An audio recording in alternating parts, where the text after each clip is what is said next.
Assalamualaikum warahmatullahi wabarakatuh. Bismillahirrahmanirrahim. Alhamdulillahirabbil alamin. Wassalatu wassalamu ala asyrafil anbiya'i wal mursalin, habibi rabbil alamin, imamil muttaqin, sayyidina wa nabiyyina wa maulana Muhammadin sallallahu alaihi wa ala alihi wa ashabihi wa sallama tasliman katsira, amma ba'du. Para pencari ilmu Allah Subhanahu wa taala, semoga selalu diberikan keistiqomahan dan juga kesemangatan dalam menggali ilmu-ilmunya Allah Subhanahu wa taala. Melanjutkan kajian kitab Jurumiyah, kita telah sampai pada bab mubtada' wal khabar. Sebelumnya mari kita doakan semoga pengarang kitab Imam Ahsan Haji dan juga guru besar kita Syekhina Syekh Al-Habib Saggaf bin Mahdi bin Syekh Abi Bakar bin Salim, semoga diberikan tempat yang paling mulia di sisi Nabi besar Muhammad SAW, dan kita selaku orang yang menimba ilmu dari beliau-beliau, semoga diberikan ilmu yang bermanfaat, amin ya rabbal alamin. Langsung saja kita melanjutkan kajian. Qala al-musannifu rahimahullahu ta'ala wa nafa'ana bihi wa bi'ulumihi fit dharaini, amin ya rabbal alamin. Babul mubtada'i wal khabari. Ai hadza, adapun ini, itu babul mubtada'i, yaitu bab yang menerangkan tentang mubtada' wal khabari dan khabar.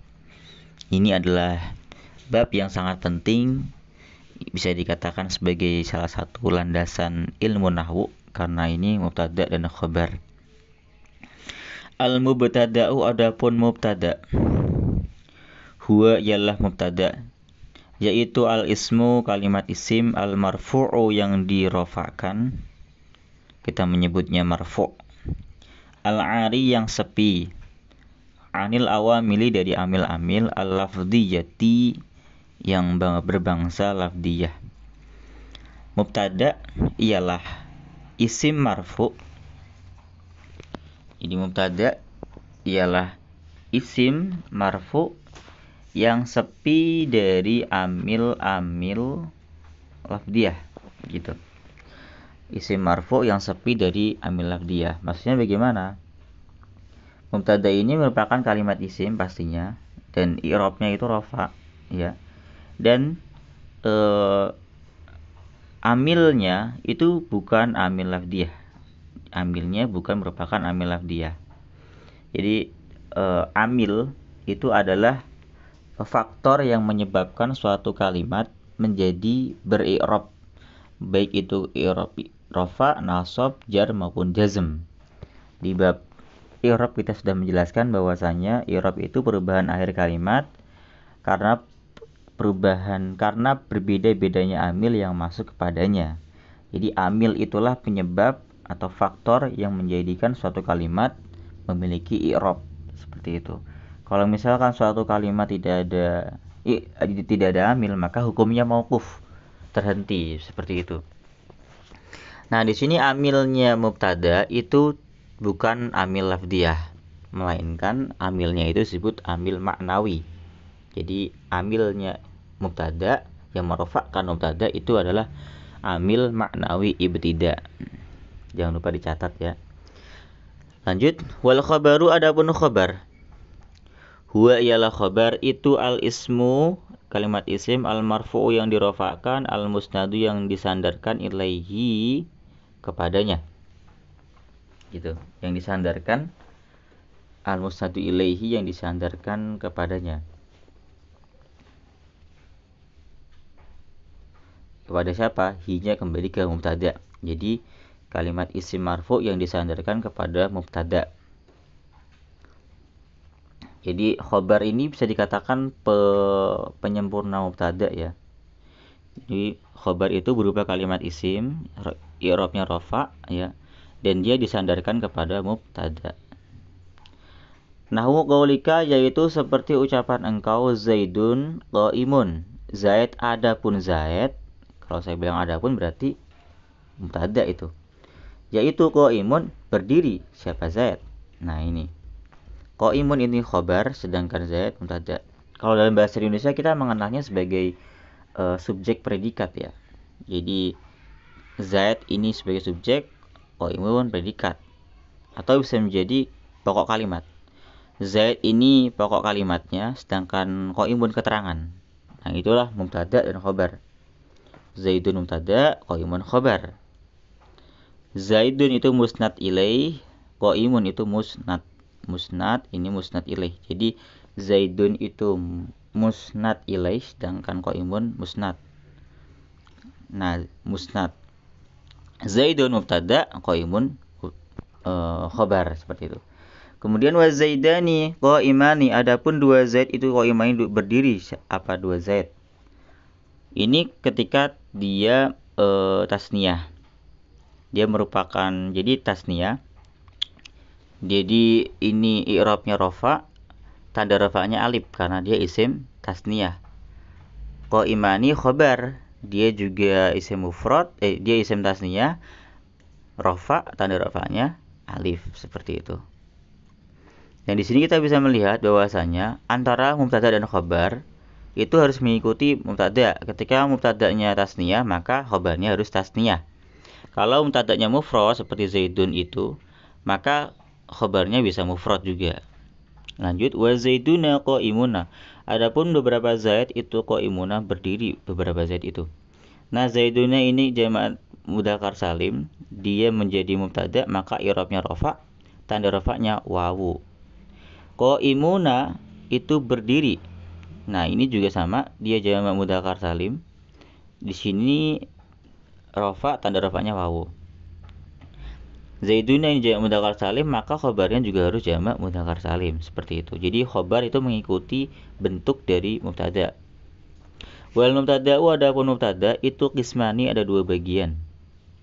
Dzahirun, rupanya yang pertama isim dzahir, wa mudmarun, dan isim mudmar.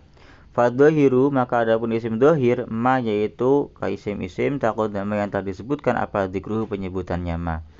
Jadi isim dzahir adalah isim yang sudah disebutkan kemarin. Jadi isim dzahir itu sudah kita sebutkan di bab fa'il ya, dan naibul fa'il.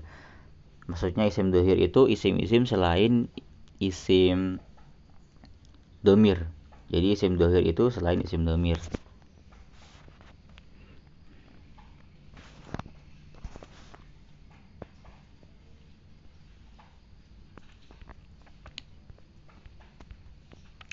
Maaf ya. Untuk contoh isim dhohir sendiri di sini sudah dijelaskan. Ini isim dhohir ya, Zaidun qaimun, Zaidani, qaimani. Nah, ini isim-isim dhohir ya, jelas. Jadi mubtada yang isim dhohir ini sudah disebutkan. Maksud dari kata ma taqaddama dzikru yang ini nih. Zaidun qaimun, Zaidani qaimani, kemudian Zaiduna qaimuna. Lanjut. Nah, wal mudmaru, adapun yang domir itu isna asyara, ada 12.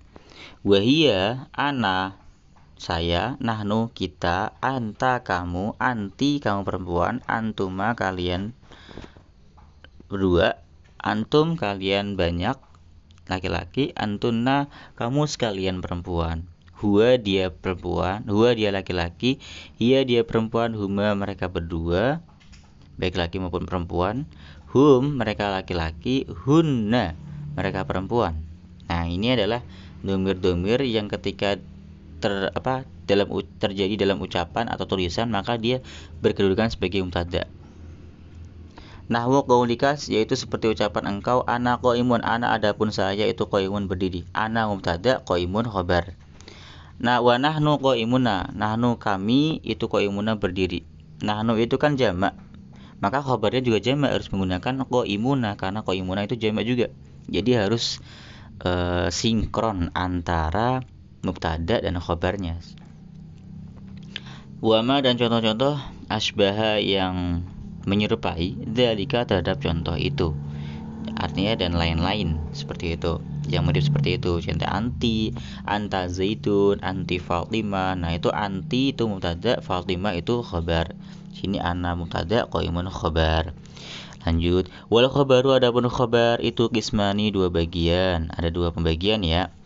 Rupanya yang pertama mufradun mufrad, wa ghairu mufradin, dan yang kedua ghairu mufrad. Jadi khobar itu ada dua, yaitu khobar mufrad dan yang kedua khobar ghairu mufrad. Fal mufradu, maka adapun khobar mufrad itu nahwu zaidun qaimun, yaitu seperti contoh zaidun qaimun. Zaid, adapun zaid itu qaimun berdiri. Nah, lafadz qaimun ini disebut khobar mufrad. Jadi khobar mufrad itu khobar yang jumlah kalimatnya cuma satu. Khobar yang jumlah kalimatnya cuma satu. Kemudian ini kan qaimun satu doang, ini hanya satu. Wa ghairul mufradi, adapun yang selain mufrad itu arba'atu asya'a, ada empat perkara. Rupanya yang pertama al-jar wal majruru, yaitu jar majrur, ya. Yang kedua dzarf, yang kedua dzaraf. Yang ketiga wal fi'lu, fi'il ma'a fa'ilihi, bersama dengan fa'ilnya.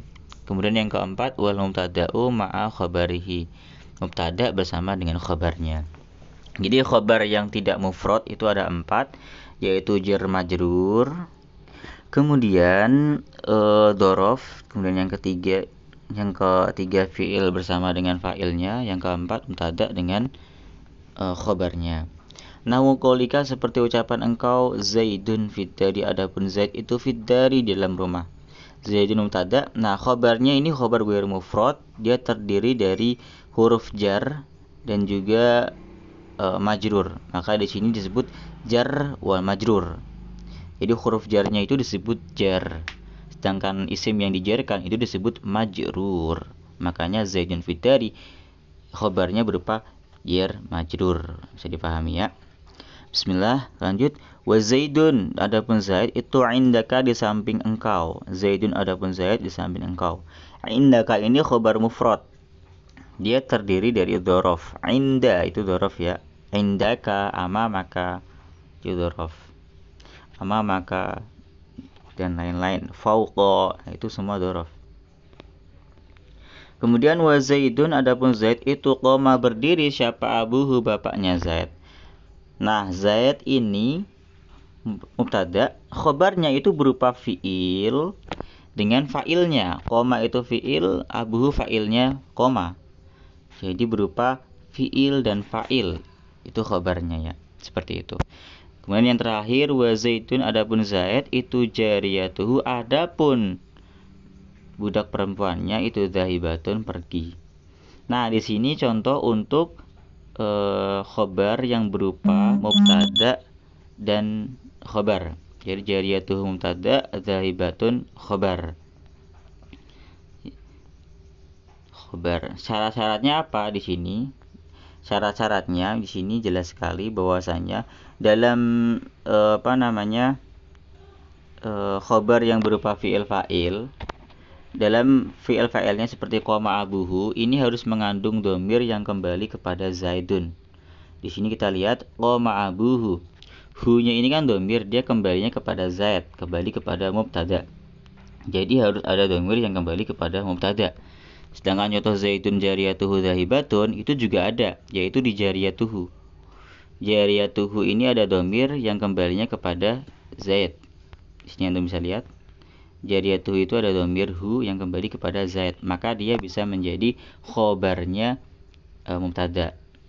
Jadi zaidun adapun zaid, itu adapun gitu lagi. Itu adapun jariyatuhu, budaknya yaitu zahibatun, pergi. Nah, zahibatun ini khobarnya jariyatuhu. Sedangkan jumlah ismiyah jariyatuhu zahibatun itu merupakan khobarnya zaid. Jadi khobarnya ada dua, khobarnya ada berupa jumlah ismiyah di sini. Nah, mungkin sekian. Jikalau ada yang masih bingung, silahkan ditanyakan di kolom komentar. Insyaallah pasti akan dibalas. Dan jangan lupa untuk istiqomah. Wallahu a'lam bishawab. Wassalamualaikum warahmatullahi wabarakatuh.